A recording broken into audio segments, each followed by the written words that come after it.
Okay, welcome back. This is Dino the Ops Guy. This is, of course, my production planning course sort of a free course where we're actually going to use Stardew Valley as, our sandbox where we can go and play and try things and show things. And it'd be like giving you a factory tour of a factory that you have on your computer. So it works out really well. We're going to continue. If you haven't seen the first episode, look for it on YouTube. It will cover some of this stuff, certainly as far as planning and the communication between planners and operators. I think it's a good story. We're going to carry on from that, and we're going to get to uh, essentially strategy. Now we're going to not going to talk at length about strategy. We can go on and on and on. That's not the point. But certainly strategy will give us something that is very important. The sort of this directional, we all pull in the same direction idea. So it's kind of like a spot on the horizon that we're picking, so that we're all focused on the same spot. We're not running off in different directions. So essentially on day one is a comparison. You find some forage items, and you think, oh, I can make some money by selling these forage items and plant them, get money and buy seeds and plant them, and that's going to be a good return. um, but that does mean, you don't have your cake and eat it too, kind of thing.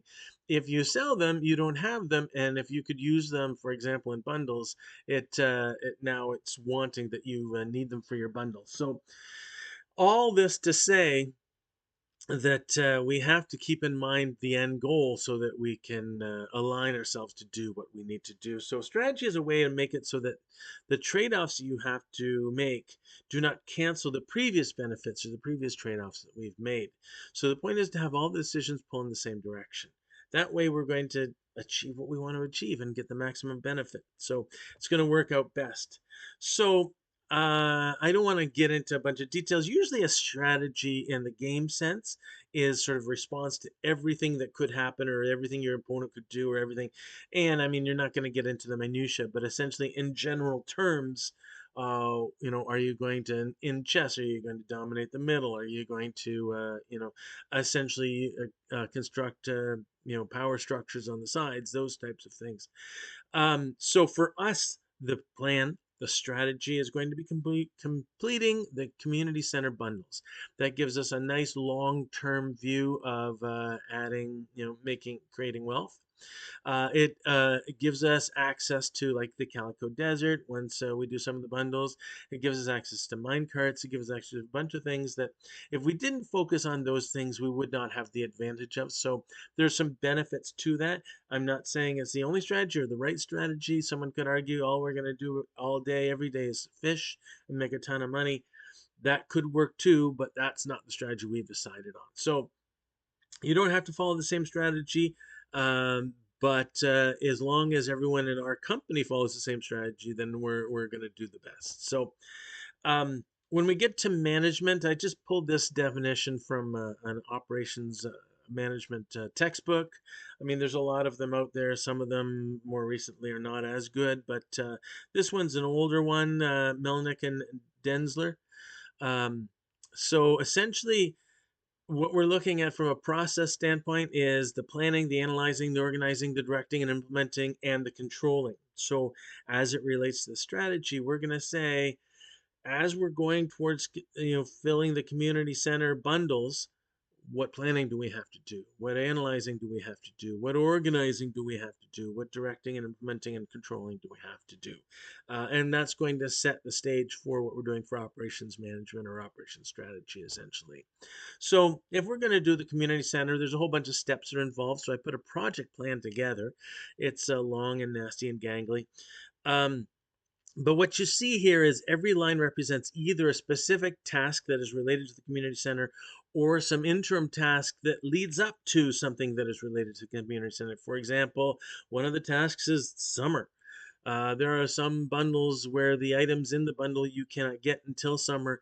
So as a plan, we're not going to plan on getting them until summer comes. So this will lay out all the timing, all the precedents so that some things cannot happen before other things. So it keeps everything in order. And by the time you lay it all out, What you find is the earliest you can complete all this is pretty much the first week of winter for a couple of reasons. And along the way, there's a lot of places you can get tripped up. So, for example, red cabbage is not naturally available in the first year. So, essentially, Stardew Valley or Concerned Ape actually put a feature in that you can click a box to say, yes, it will be available in the traveling carts in the first year just for this reason. So you can complete all the community center bundles in the first year. I've never checked that box and I've always sort of gotten through, but it means due diligence that you really have to take your time and go to the carts pretty much every Friday and Sunday that you can so that you don't miss it. If another one is I found getting caught on is pufferfish. From the standpoint, the pufferfish are only available in the summer. They're only available between noon and I think it's 4. Yeah, and you have to have a decent fishing skill to catch them. So you got to develop fishing early, and you basically during the summer have to dedicate some time to being able to catch that puffer fish. Truffle is another one, and the truffle itself isn't as difficult as the fact that to get a truffle you need a pig, to get a pig you need a deluxe barn, and by the time you've got a deluxe barn, summer is pretty much over. So you really need in that first week of fall to have gotten a deluxe barn and a pig so that the pig can spend his 12 days growing up so that it actually has time to find a truffle in the last few days of fall so you don't get caught kind of thing. So all those three things sort of give us some reason to pay attention to. So we got to check the carts for the red cabbage, we have to develop fishing skills for the puffer fish in summer, and we have to focus on barns and coops, get in there early so that we can make sure that truffles are available. Things help us go faster or help us accelerate, help us get more money along the way. Certainly completing the minecart bundle is helpful because then we can travel the map a lot faster. And to do that, there's a bundle that you have to do, and it requires sort of the long tent pole item there is the fire quartz, which you can't get really until level floor 80. Sometimes you'll get it in geodes, but even then, by the time you have enough geodes, you're pretty much at floor 80. So you have to develop some mine skills and get in the mines and spend some time getting some floors. You also there's a really good accelerator. You can make quite a bit of money out of strawberries. But the thing is, you can only buy strawberries at the in the first year at the egg festival, and you want to be prepared for that. So you want to have your money lined up for that as well. If you could get the spring crops bundle by then you can use the fertilizer that you get back from that, so that not only do you have 2 harvests of strawberry in the summer, but you'll actually end up getting a third harvest in the summer if you do the timing right. The last thing is what we find is preserved jars and kegs tend to be really good accelerators. You don't get them early on, but once you do get them, you can convert certainly your high value items into better returns. So to get those, you actually have to start foraging early to get tappers and stuff so that you can get the syrups that are necessary for those. So they certainly help if you use them judiciously. So another thing you want to look at as far as a policy. So strategy is the master plan. Policy is how we implement that master plan inside the company. From a policy standpoint, we want to prioritize bundles over just selling stuff. So example, we now have a leek and we now have a daffodil, etc. We want to make sure we have those when the community center is open. So it's okay to plant them knowing that you're going to get them back from your plants. But if you sell them never to see them again, you could set yourself in trouble. Prioritize ores over mining floors. There's a lot of stuff where we'll need copper upgrades, we'll need iron upgrades, we'll need gold upgrades, etc. Certainly, copper and iron are important early on. So if you are faced with, I could run to the ladder and go down to the next level and do that quickly, or can I just, mine some ore if I see it? You should take priority to mining the ore, as well as if you see flying insects or any insects, cave insects, you should kill them because they can accumulate to, once you get 80, you get the insect head uh, sword. I don't know if you'd call it. It doesn't look like a sword, but it's a sword. It's a weapon that really makes a difference in the mines. So if you're looking at leaving a floor and you see either insects that are easy to kill, or if you see ores that are easy to mine, grab them on the way out. Right. So the last thing is there are some fish that only can be caught in the rain. So focus rainy days to ensure that you have your fish bundles for that season. So really, the key timing that we're looking at is the egg festival is a spring 13th, September, no, spring 13th. You want to be able to get between 10 and 20 seed packs if you can, which works out to about $1,000 to $2,000 or G, right? By the end of spring, you should purchase an apple tree because that gives you a full season of apples. You will need 3 apples for sure for the foraging bundle.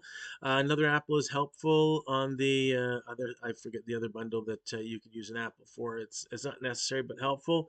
And you typically don't get 3 or 4 apples if you have the cave bats. I usually get the cave bats, but that's still not enough.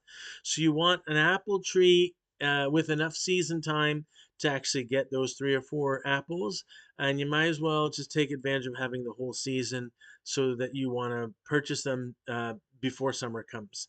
By the end of summer, you want to catch a puffer fish because you can only catch it in summer. For the first week of fall, you want to have built a deluxe barn and purchased a pig. And by the end of fall, you want to have caught all your rain item or your rain fish, the catfish, the walleye, and the eel. You can do catfish earlier, but if you haven't done it by fall, use those fall rain days to get that done. So that's all about strategy and policy. I want to get to the other side of operations management where we really do focus on production management is on data. So we really focus on the numbers to see which ones matter. We don't focus on all of them. Most people think we do focus on all of them because we're doing it with so much detail. But the truth is we focus on the ones that'll help us with the strategy or the ones that'll help us with sort of accelerating those returns. So for our purposes, we're going to look at all the numbers that give us favorable trade-offs for money exchanges, help us identify and manage our bottlenecks, or help us coordinate for the community center project. For example, in the first day we got, well, there was what we got in the first day: 1 dandelion, 2 horseradish, 1 daffodil, and 1 leek. So you think, okay, well, if I'm hungry, if I think we did have some spring onions as well, but we used them all up. Which one should I eat? Well, they each have a cell value and they each have an energy value. And if we compare those, for example, spring onion, the base version, we can sell that for 8G, 8 gold, whatever. And we can get 13 energy units from it. So if we divide that through, that gives us 1.63 energy units per gold that we could have gotten. And you compare that to a leek at the base case, it's only 0.67 energy per G. And you compare that to dandelion 0.63, and you compare that to wild horseradish 0.26. I get the best return if I'm eating spring onions before I'm eating leek, before I'm eating dandelion, before I'm eating horseradish. And it gets more so as you get into higher quality. The higher quality tends to give you a better return. So, for example, a gold spring onion will give me a better return, 1.92 energy per G, than a base unit. So, if you're faced with, you want to eat something, you want to look at that ratio. And in this case, if you have spring onions, that's really what you want to focus on before the others. So just one example of calculation. Another one is walking anywhere in Stardew Valley. It's going to take a bit of time. That's just the way it is. Now you can get coffee to buff your speeds and stuff, or some other buffs for walking. You can use the walking paths in on the farm. That's going to give you, I think, it's a 10% advantage with speed. Not anywhere other than the farm, though. But you still have to consider it's going to take time. So we've looked at how long times take, and just in general, if we're going to get spring onions, the most direct path is going to be essentially 40 minutes in game time. If we're going to see Willie, it's going to be about 50 minutes in game time. Now realize if we go through town, getting to just the front of the beach is going to be 40 minutes through town, or 50 minutes if we go around the longer way. That will probably be modified if we get a walking path through the farm. I haven't actually checked to see if that makes a big difference. But a similar sort of trade-off is if you're going to the mines, if you're going through town and by the community center, it's going to be 1 hour. If you're going around the backside towards Robbins, it's going to be 40 minutes. So you typically want to take that faster route if you're not looking for a new place to forage, if you don't have to stop at the community center, if you don't have to stop at the at piers, etc. So understanding these trade-offs make a difference. And in general, if you're trying to get someplace, just assume it's going to take an hour and you'll be a little you won't be as long in some cases, but at least you don't assume it's going to take 10 minutes and you get there and you're already late kind of thing. So the last one we should look at that really makes a difference early on is this notion that we can convert our daffodil, dandelion, leek, and the wild horseradish in a set to spring seeds. And this is a really good thing. It floored me when I figured this one out. That once you convert them, you get a huge return money wise. So, for example, a base daffodil is 30, a gold daffodil is 45, kind of thing. So it's something in that range. A dandelion base is 40, gold is 60, leek base is 60, gold is 90, etc. So if we add one of each of those, depending on whether it's base or silver or iron or gold, we're going to end up with anywhere from 180 to 270 G that we can sell the four of them for. Or we can put the four of them into a seed and make 35 cents a seed times 10 seeds. We can get 350, at least 80 G more than we could have through individual sales. So anytime you can group those seeds together and put them into a seed, group those items together and put them into a seed pack, you're going to get a good return for that. So that's well worth doing. Now you'd think, all right, I can take those seeds and I can plant them, and that's going to give me more, and I can make more money. Well, the problem is you really only make the money on the first time. So if we plant those seeds, instead of saying it costs us the individual values, it's going to cost us 350 to plant 10 of them. And if we plant those 10, there's a 25% chance we will get two groups of four out of it, or two bundles out of it, two seed packs out of it. So that would be 700, well, essentially 700 for the seeds, and then the other two that are left over of the 10 will get us up to essentially 760. Now, if that doesn't happen, if we don't get two full sets of four, there's a 50% chance we're gonna get a one full set of four. So of those 50%, of 50%, we're going to get 350 plus whatever others we're going to get. Again, these are all base numbers. It would be a little more for the extras if there were iron or if there were gold, but it's going to work out to 500 G. And then if we just get them at their base level, it's going to be 300. If if one of them is iron or if one of them is gold, it's going to be a little more than 300. But again, you're looking at 10, so you're starting to get what are the odds. But the average of the weighted average for those percentages are going to be essentially 515, which looks like a good return on 350, especially after 7 days. But really, it's 23 per 10, the 10 gold per day, or 2.3 per plot per day, and a 6% return. So if I took that 350 and I grew it to get to 515, it would be a 6% daily return. And I compare that to parsnips. Parsnips are good because they're shorter, right? They only take 4 days to grow. Sometimes that becomes a problem because Pierre's isn't open to sell them or to buy them, etc.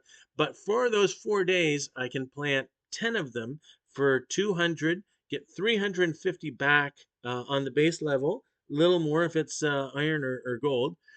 And we're going to get essentially a return of 37.5 for 10, or 3.75 per gold per plot per day, or an internal rate return, or a daily return of 15%, much higher.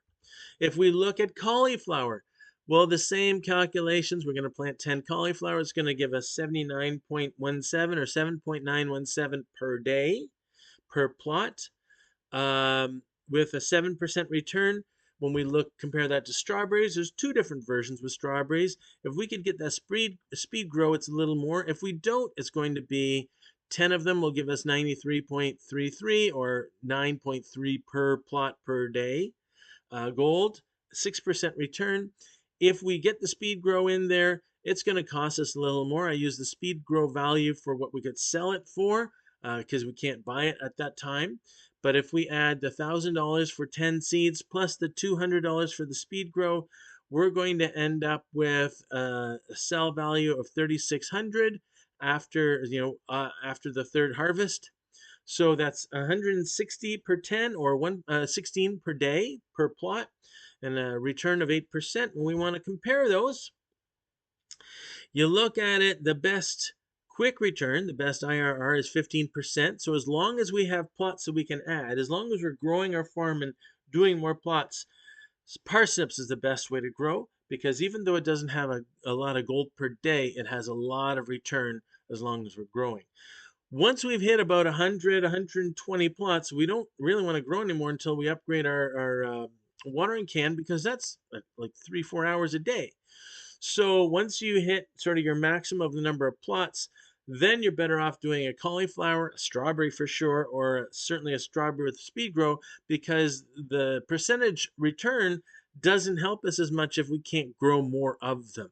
And the daily getting 7, 9, 16 per day gold per plot is a lot better than spring seeds of 2.3 or parsnips of 3.75. So there you go. Early on, if you're growing your farm, get those parsnips in. Certainly, if you're going to make money so that you have a quick return for the strawberries. But once we've established the number of places that we want to plant, we want to maximize that gold per day per plot because we're not going to get any more plots. And then we're leading to the cauliflowers and the strawberries. So, talked a lot about strategy, talked a lot about the analytics or the numbers.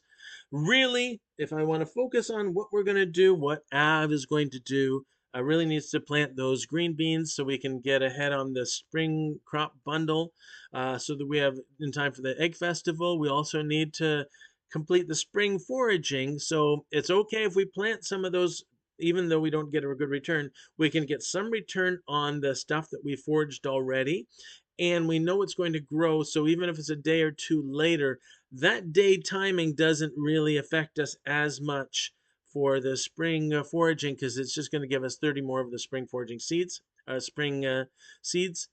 Lastly, Willie's going to give us a fishing rod, so we want to collect some fish, but we want to keep track of those bundles so that anything that fits in those bundles, we're going to keep so that we don't sell those off, so that we have them for the bundles. So I'm going to turn it over now to Av, your capable hands. He'll probably have some comments as well, but he's going to be in charge of the day-to-day, so let him go. Okay, thanks, Dino. We're going to get going. So we're back on day 2, 6 a.m. We spirits are very happy today. This is a good thing. It'll help us with fishing a bit. It also said it's going to rain all day tomorrow. So if we can plant as much as we can, that'd be great. Yeah, so we can find stuff in our pack. We do want to upgrade the pack as much as possible. So just organizing things. But the first thing we really want to do is water. Uh, and yeah, given that we have a set, we're gonna make a pack, and it's not the best return, but it will help us from the standpoint that rather than just keeping an inventory until we get the community center open, it'll give us a little bit of return, but it also sort of backstops us so that we're growing more of them. So we shouldn't have any trouble finding what we're looking for. So that's gonna help a fair bit. So okay, off we go. Um, so I will actually show you later on what we're doing as far as how long it takes us to water. So we're doing 40 plots, and of course we need more water now. And we're going to do it. We started at 6:10 a.m. So you can see we're done at 7:20. So it works out to about 30 or 40 plots per hour that you can water. This gets to Dino's point about keeping track of numbers. So we will more or less keep track of those numbers. We're also going to plant more. I didn't count those and how long it takes to water because they're not, let's say, not as continuous or whatever.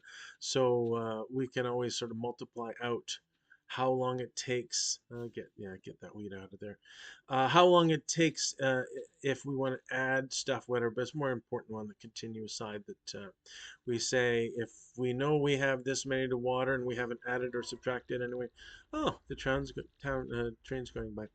Um, then we know what to expect. And as Dino kind of mentioned, once we get up to about 100, 120 plots, we start getting into 3 or 4 hours of watering, which really starts to take away from stuff. So that's about the max that you'd want to do before getting an upgrade on the watering can.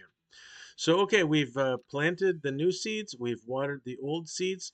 We'll actually leave the watering can behind. It's pretty valuable on the farm, but not anywhere else. Now we're going to go off and see Willie.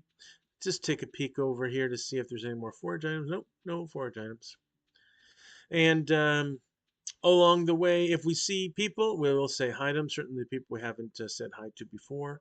If we see forage items, we'll grab them. Oh, there's a daffodil, just like I was thinking. So we're going to make our way over to Willie. We get taught how to fish. Well, I mean, the mini game. We don't really learn how to fish. Hi, Vincent. Mama says not to talk to strangers. You just did. Yeah, that's the way it is.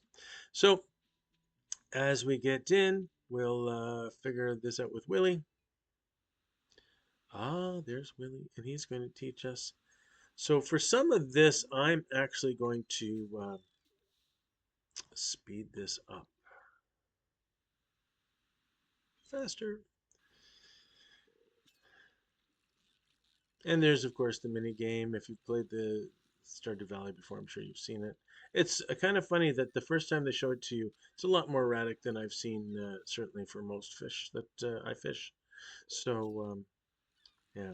So, keeping track of numbers, we'll also, on a separate sort of vein, not in real time, but we will again keep track of how long it takes to catch the fish. So essentially, how long is the fishing rod in the water? So we'll use those numbers to sort of get a feel for how valuable fishing is, or how long it's going to take. If you want to catch 3 or 4 fish or 3 or 4 casts, how much time should you be dedicating, that sort of thing.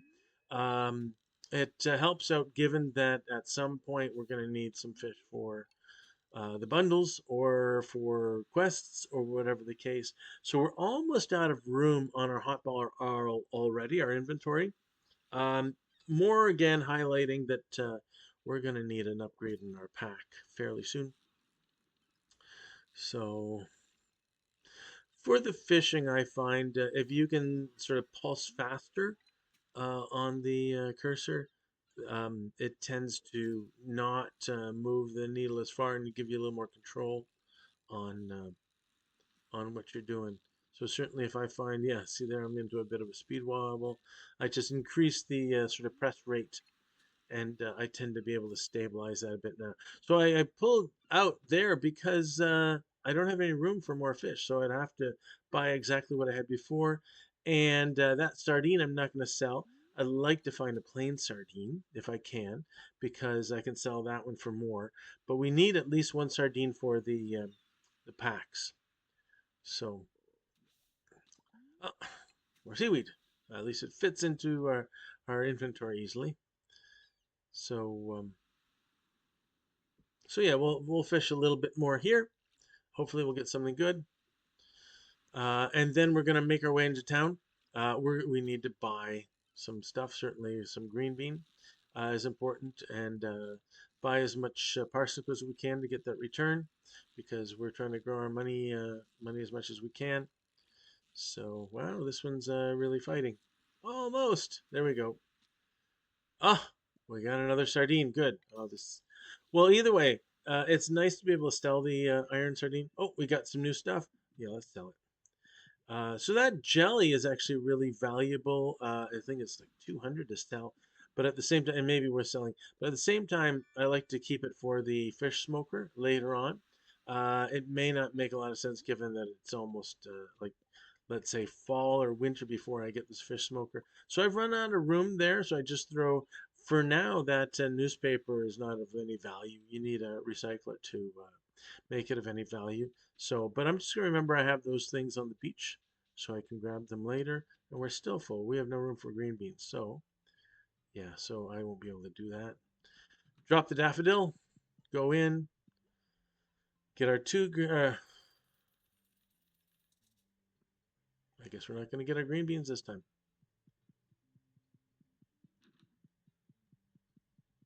Say hi, hi, hi, hi. Now, technically, we can plant the green beans on the third day, uh, but I like to do it on the second day where possible. Hi, Lewis. So off we go. We're full. We can't get the daffodil.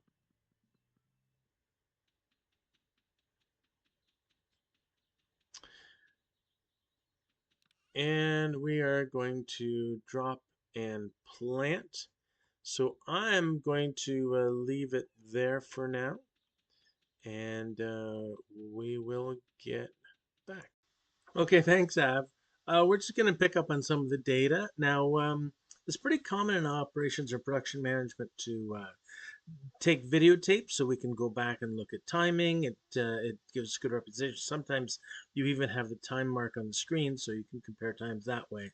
But even for sequencing or things that seem awkward or where people take spaces, the video is a pretty important tool in production management. It really reveals a lot.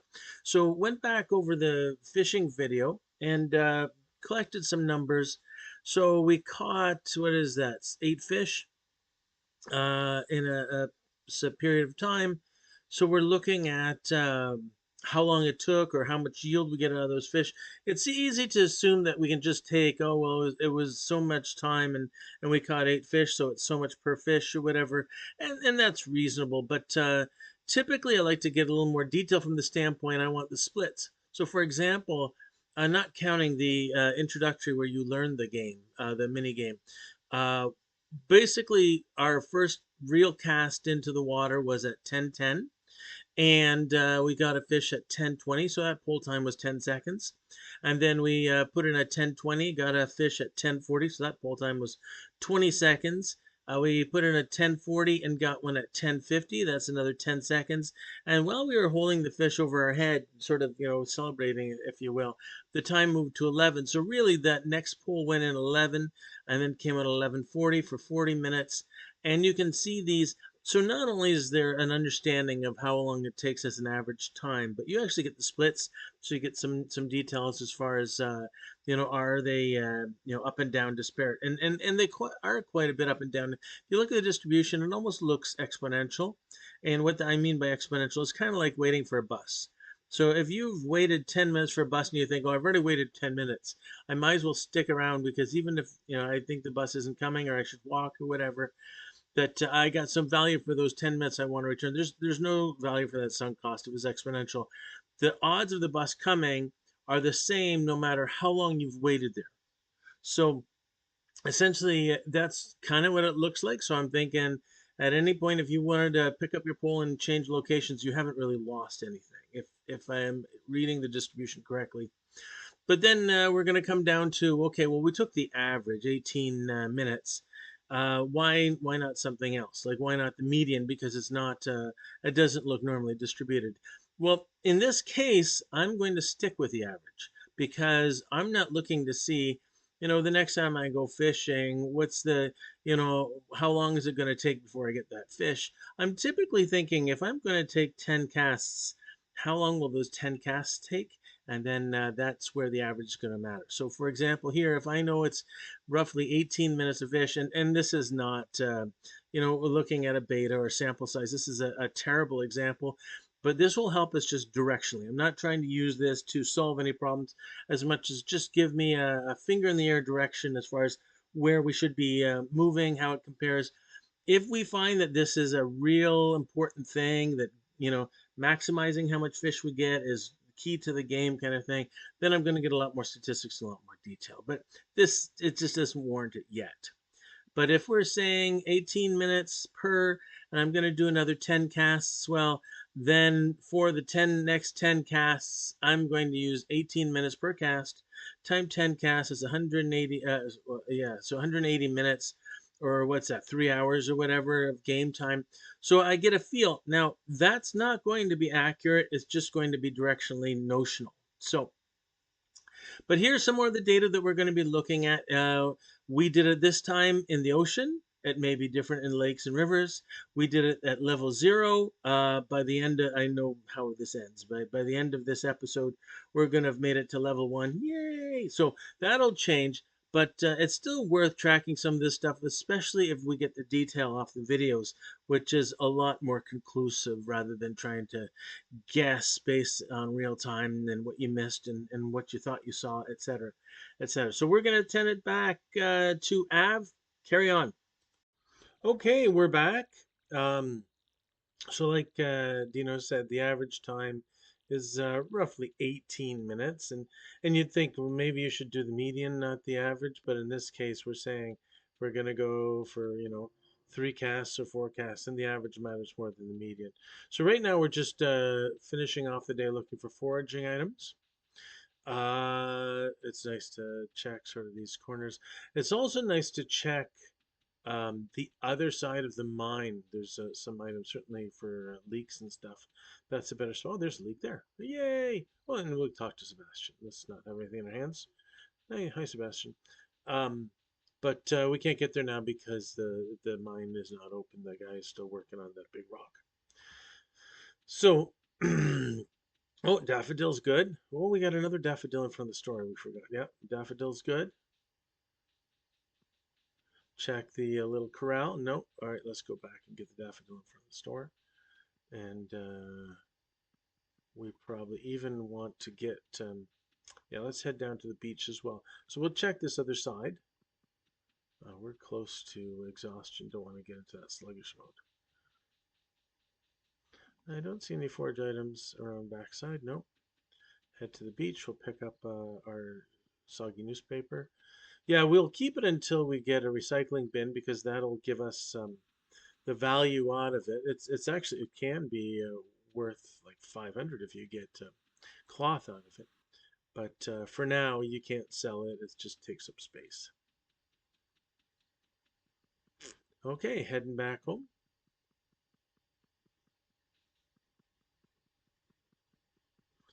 So it's not quite, I mean, there's no advantage to going to bed before midnight necessarily. After midnight, there's some sliding scale as far as you don't get as much regeneration back. Not that we're almost dead or anything like that. There's whatever. So we got a bit of time. Let's use that as best we can. 11:30.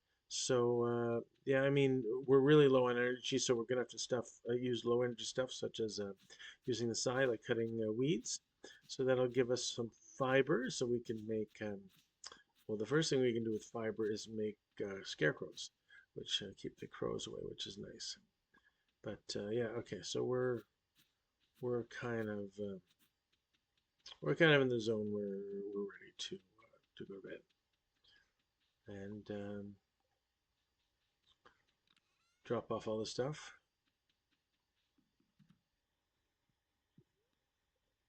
Yay! And of course, we got our fishing. All good. Okay, thanks, Av.